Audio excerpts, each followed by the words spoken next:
And this Facebook, again, maybe we're going to have a lecture about this Facebook. I'm still struggling with this thing, man. It's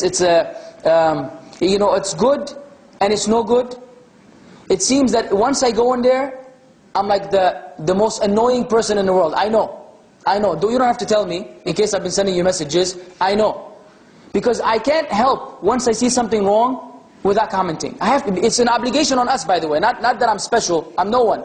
But each one of us, once you go in there, once you get involved in this network, and you see evil, you can't be quiet.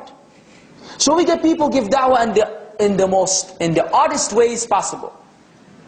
The most recent one, I'm not going to mention names, in order to honor those people, because they deserve honoring, at least they're working for da'wah, unlike the ones we dealt with in the Nasheed lectures.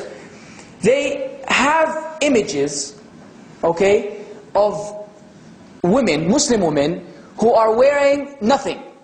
And when I say nothing, I don't mean that they are wearing nothing, because that's impossible. They're wearing clothes, but, I mean, come on. Tight jeans and I'm not going to give you any figurative description. However, they have a piece of cloth, some fabric on their head. And they consider this to be hijab. Okay? Now, we don't agree with that. And the person who put out this note, he has a lot of ayat and narrations mentioned there, telling the sisters this hijab is unacceptable. Beautiful. But what is the final result? 1,000 men are seeing women in an image that you would never want to see a woman in.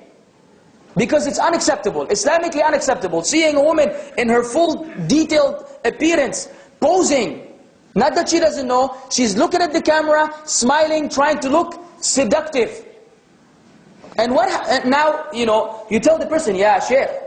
The message is the da'wah. The verse in the Quran is the da'wah. You don't have to show us these women.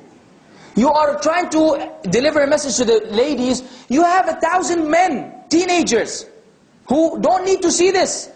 Don't need to see this, you see? So even when you go into the issue of da'wah, the way da'wah is being done is sometimes backfiring. Now the point is destroyed. Now everyone who sees this woman is gaining sin. The person who put out this post, who's trying to get reward, is becoming sinful. Because he's presenting the Muslims with women who may have repented. Maybe the sister repented. This was an image taken 10 years ago. She doesn't want people to see her in her 10 years ago. That's not fair for her. Second, if these Muslims, we should conceal their faults. Unless we're trying to warn. And we don't know who these ladies are, so we can warn against them. Be careful of sister, Fatima, blah, blah, blah. So here's a picture of her so you know who she is. This is not allowed.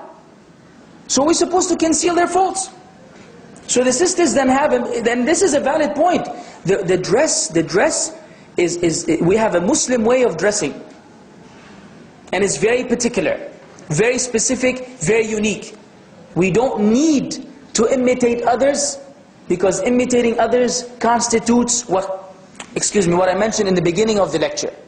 So sisters in Islam, if you don't remember the whole topic, go back to the lecture, is this to go in the Jannah? And inshallah this will remind you of what is expected of you concerning your dress code.